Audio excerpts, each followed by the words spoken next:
नमस्कार, स्वागत है आप सभी का। आप देख रहे हैं गंगा दोपहर। मैं हूं आपके साथ राजीव ढोंडिया। नमस्कार, मैं हूं अवधेश और इस वक्त की बड़ी खबर के साथ बुलेटिन की शुरुआत करते हैं। प्रवासियों पर यूपी सरकार ने आंकड़ा दिया है। यूपी पहुंचने वाले प्रवासियों की संख्या 26 लाख के पार हो गई है और अब तक 1255 ट्रेन उत्तर प्रदेश में आ चुके हैं। खबर बहुत बड़ी है क्योंकि अब तक 23 लाख के करीब का आंकड़ा था, लेकिन 26 लाख के पार जा चुका है। 1255 ट्रेन अब तक पहुंच चुके हैं जो प्रवासियों को लेकर आए हैं और आज और कल 145 और ट्रेन पहुंचेंगे। और यूपी में 1400 जगहों पर प्रवासियों के खाने पीने के इंतजाम किए गए हैं। क्वारंटीन सेंटर में मेडिकल स्क्रीनिंग की भी व्यवस्था है और स्किल मैपिंग की जा रही है। इसी खबर पर हमारे ब्यूरो चीफ ज्यादा जानकारी के साथ जुड़ गए। विनेश, 26 लाख के पार ये आंकड़ा पहुंच गया है, किसने ये जानकारी दी है? देखिए, ये सरकारी आंकड़ा है। मजदूरों, प्रवासी श्रमिकों को यूपी लाना और उनकी देखभाल करना, उनको सम्मान के साथ यहाँ रहना, रोजगार देना और साथ ही उनके स्वास्थ्य का परीक्षण करना, ये जिम्मेदारी सरकार की थी और सरकार इसको कर रही है। और यही वजह है कि ये सरकार के आंकड़े हैं कि यूपी में पहुंचने वाले कामगारों और श्रमिकों का अन्य प्रदेशों से जो आंकड़ा है वो 26 लाख के पार हो चुका है। इसमें 15 लाख के करीब जो श्रमिक हैं और जो कामगार हैं उनकी स्किल की मैपिंग की जा चुकी है, यानी अभी और लोगों की करनी है। और अगर हम बात करें तो यूपी में हर प्रवेश द्वार पर, यानी जहां से एंट्री है इन श्रमिकों, मजदूरों, कामगारों को, ऐसे 1400 जगहों पर सभी कामगारों और श्रमिकों के लिए भोजन और पानी का इंतजाम किया गया है। क्योंकि हमने दिखाया था, एबीपी गंगा ने बार बार इस बात को उठाया था कि जो श्रमिक मजदूर आ रहे हैं उन्हें खाने को नहीं मिल रहा है, उन्हें पानी नहीं मिल रहा है। इसका संज्ञान लेते हुए मुख्यमंत्री ने अपने सारे जिलाधिकारियों को कहा था कि जो भी हमारे श्रमिक और कामगार जो मेहनत कश आ रहे हैं हमारे प्रदेश में, उनका किसी भी तरीके से सम्मान न हो, बल्कि उनको सम्मान के साथ उनके घरों पहुंच। बिल्कुल, ये तो है, लेकिन वीरेश जी, एक सवाल कल प्रियंका गांधी ने भी उठाया था। उन्होंने कहा था कि प्रदेश सरकार ये साफ करे कि मजदूरों का प्रदेश में आने का आंकड़ा सही है या फिर जो उनके आने के बाद स्क्रीनिंग की जा रही है वो स्थिति सही है। तो क्या उस पर भी कोई जवाब आया है? देखिए, आज टीम 11 की बैठक में उन सारे पहलुओं पर मुख्यमंत्री ने अपने अधिकारियों के साथ बात की। क्योंकि टीम 11 का गठन ही इस कोरोना काल में हुआ है और कोरोना की जानकारी के लिए हुए है और उससे निपटने के लिए सारी रणनीतियां वहां बनती हैं। चाहे वो प्रियंका गांधी हो, राहुल गांधी हो या पक्ष विपक्ष का कोई भी नेता है, कोई सुझाव ऐसा देता है या तंज कसता है, उन सारी बातों की समीक्षा उस 3 घंटे के अंदर होती है। बैठक भी लगभग 3 घंटे चलती है उन अधिकारियों के साथ। तो निश्चित रूप से प्रियंका गांधी ने जो कहा है उसका ये जवाब है और आंकड़ों के साथ ये आंकड़े हमारे नहीं है बल्कि सरकार की तरफ से जारी किए गए हैं। और बिल्कुल, और वाकई ये बड़े आंकड़े हैं कि 26 लाख जो प्रवासी श्रमिक है वो प्रदेश में आ चुके हैं। शुक्रिया आपका जानकारी और अपडेट्स के लिए।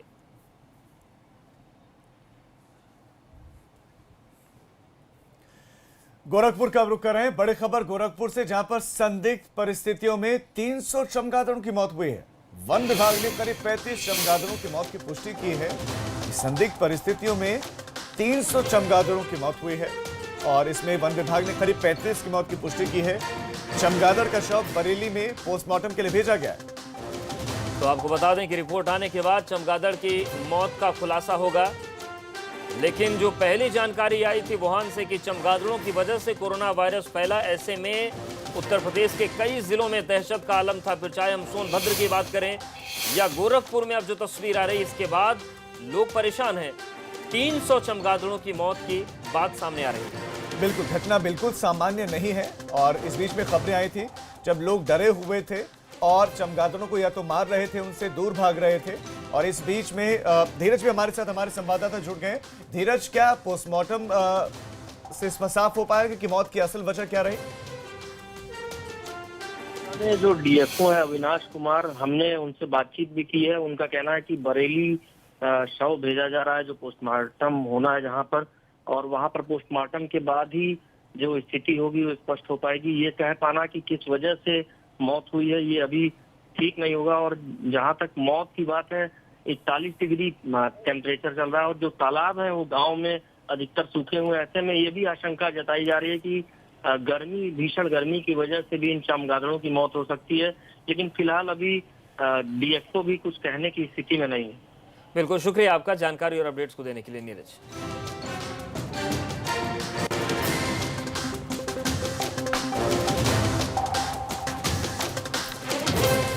और अब आगरा का रुख करते हैं। आगरा से भी बड़ी खबर है, जहां पर एक ही परिवार के 2 लोगों की मौत हो गई। 24 घंटे के अंदर दोनों लोगों की मौत, सड़कम मच गया। मकान की डेहरी पर महिला का शव पड़ा हुआ मिला है और 2 सगी बहनों की मौत से ये हड़कंप के हालात हैं। भाई की हालत भी गंभीर है, एसएन अस्पताल में भाई का इलाज करवाया जा रहा है। वाकई खबर बड़ी है, एक ही परिवार के 2 लोगों की मौत से हड़कंप मच गया है। एसएन अस्पताल में फिलहाल भाई का इलाज चल रहा है। आगरा से नितिन हमारे संवाददाता इस खबर पर आपको और ज्यादा अपडेट्स और जानकारी देंगे। नितिन, जो 24 घंटे के भीतर 2 सगी बहनों की मौत और भाई की जिस तरीके से हालत गंभीर है, तो कहीं न कहीं जिला प्रशासन की कार्यप्रणाली पर सवाल खड़े हो रहे हैं कि आखिर क्या वजह है कि बिना कोरोना जांच किए ये सब परिजनों को सौंप दिए जा रहे हैं और ऐसे में कोई जांच नहीं हो रही, तो क्या कोरोना संक्रमण की वजह से मौत हुई? ये सवाल इस समय पूरी तरह से कहा जाए थाना सागन क्षेत्र के आदर्श नगर अर्जुन नगर के लोगों की हर एक की जुबान पर है, क्योंकि पूछा जा रहा है कि प्रशासन बड़े स्तर पर लोगों को रिलीज कर रहा है, जो लोग कोरोना पॉजिटिव थे उनकी निगेटिव करके उनकी डिस्चार्ज कर रहा है। तो ऐसे में क्या वाकई में आगरा में कोरोना खत्म हो रहा है या आंकड़ों की और कहा जाए व्यवस्थाओं की बाजीगरी प्रशासन कर रहा है? क्योंकि ये सवाल लगातार लोग खड़े कर रहे हैं कि 2 घंटे में मौत हुई और भाई की हालत बहुत ज्यादा गंभीर बनी हुई है। कॉलोनी वासियों में दहशत का माहौल है और अभी तक उनसे कोरोना की टेस्टिंग नहीं कराई गई है, उनके परिजनों की नहीं कराई। बिल्कुल, ये एक बड़ी चिंता है नितिन की बाजीगरी तो नहीं हो रही, क्योंकि ऐसे बाजीगरी के आरोप विकट स्थितियों में प्रशासन पर लगते रहे। शुक्रिया आपका।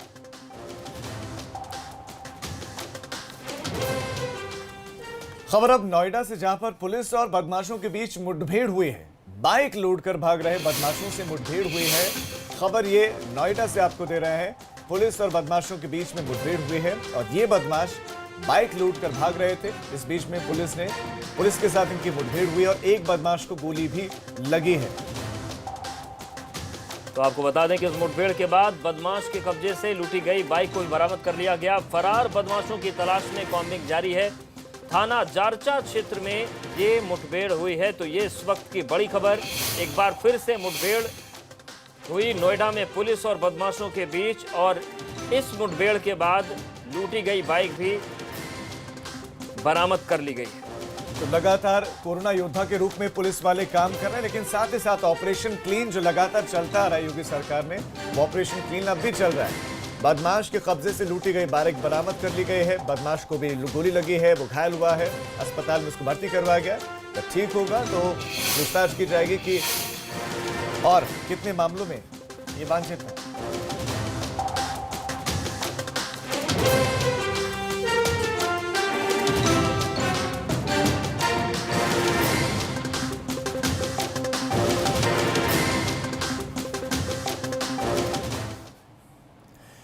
कांग्रेस ने प्रेस कॉन्फ्रेंस कर यूपी सरकार को निशाने पर लिया। राज्यसभा सांसद पीएल पुनिया ने कहा कि मजदूरों पर सियासत बंद होनी चाहिए। इसके अलावा उन्होंने यूपी कांग्रेस अध्यक्ष अजय लल्लू को तत्काल रिहा किए जाने की मांग की और कहा कि अजय लल्लू के साथ अपराधियों के जैसा व्यवहार हो रहा है।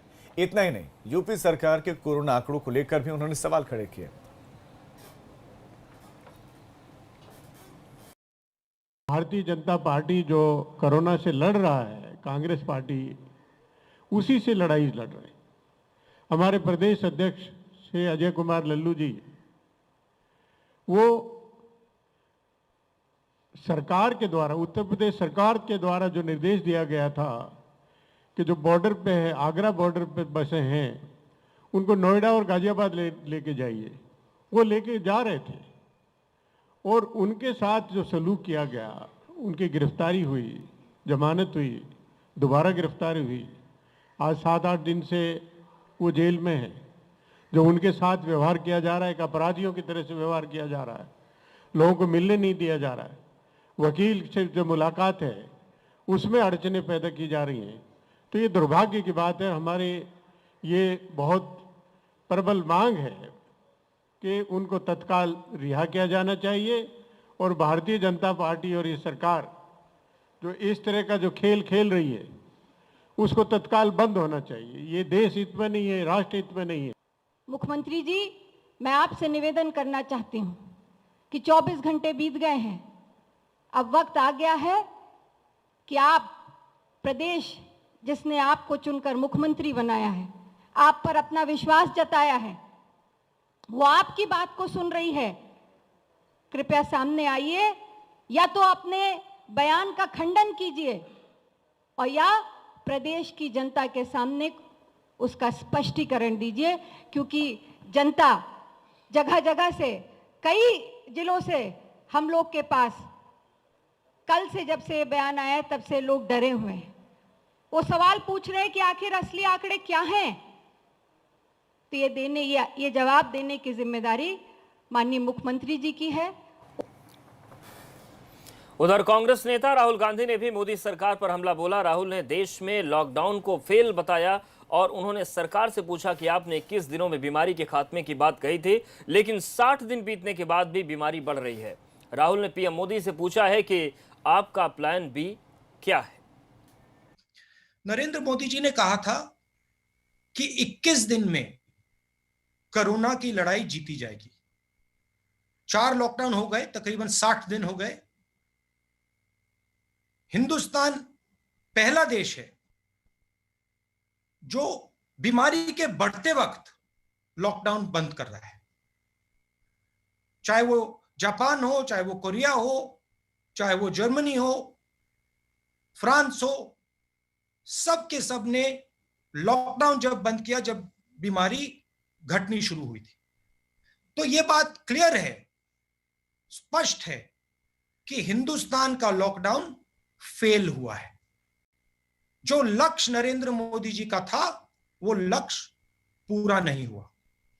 और अब हम बहुत इज्जत से, रिस्पेक्ट से, आदर से सरकार को और प्रधानमंत्री को पूछना चाहते हैं कि अब आपका प्लान बी क्या है। बीमारी 21 दिन में गायब नहीं हुई, बीमारी बढ़ रही है। आपकी स्ट्रेटेजी क्या है? लॉकडाउन को आप किस प्रकार से देखते हैं? इसको आप किस प्रकार से रिलीज करेंगे?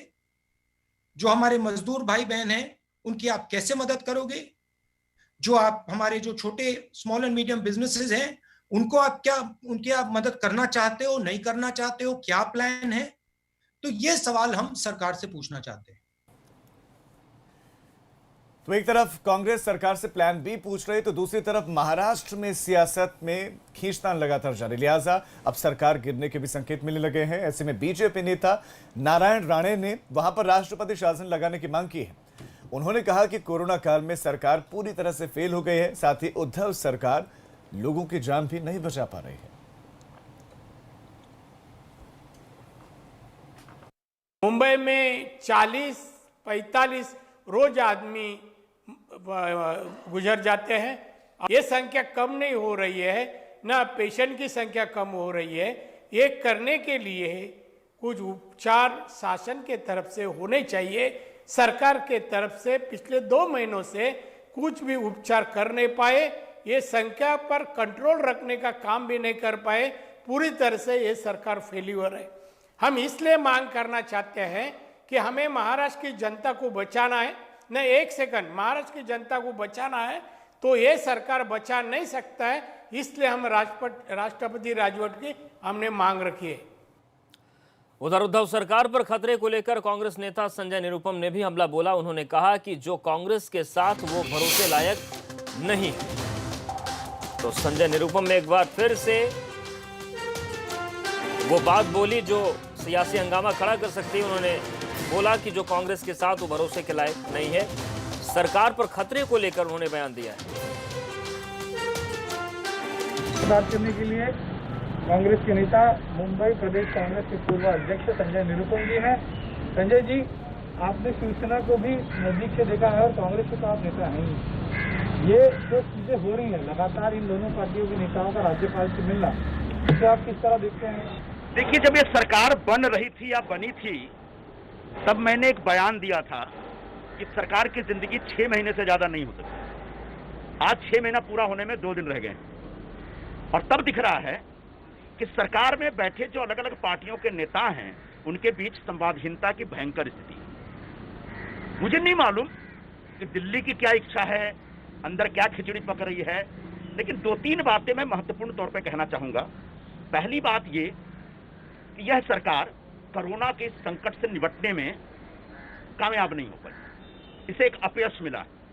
मुंबई खासकर जो हिंदुस्तान का दुनिया का दूसरा वुहान शहर होने जा रहा है, लगातार चाहे टेस्टिंग का विषय हो या बेड का विषय हो या माइग्रेंट्स को हैंडल करने का विषय हो, हर मोर्चे पे सरकार फेल होती हुई दिख रही है, साफ साफ दिख रहा है। माननीय मुख्यमंत्री जी हर दूसरे दिन मुंबई और महाराष्ट्र की जनता से संवाद करने के लिए आ जाते हैं, उनका स्वागत है, लेकिन बेहतर होगा जनता से संवाद करने के बाद बजाय या उसके साथ साथ जो उनके सहयोगी दल के नेता हैं उनके साथ भी संवाद करें। और चूंकि वो संवाद नहीं है, यही वजह है कि पिछले 60 दिनों में 60 से ज्यादा फ्लिप फ्लॉप हुए हैं। चलिए, तो निरुपम साहब यहाँ स्पष्ट कर रहे कि अगर आप नहीं आए, यानी कांग्रेस की पार्टी सरकार से बाहर नहीं आए, क्योंकि तो सरकार विफल हुई है कोरोना की महामारी से बचने के लिए, और ऐसी स्थिति में सरकार से बाहर आना ही सही विकल्प होगा। तो आने वाले 30 मई को मोदी सरकार 2 के 1 साल पूरे हो रहे हैं, लिहाजा अपने 1 साल पर बीजेपी ने जन्मदिन मनाने का मेगा प्लान तैयार किया। पार्टी के मुताबिक आत्मनिर्भर भारत का संदेश 10 करोड़ घरों तक पहुंचाया जाएगा। साथ ही मास्क और फेस कवर भी बीजेपी कार्यकर्ता बांटेंगे। इसके साथ साथ पार्टी के सभी कार्यकर्ता स्वदेशी वस्तुओं से बने हुए सामानों के इस्तेमाल का संकल्प भी लेंगे।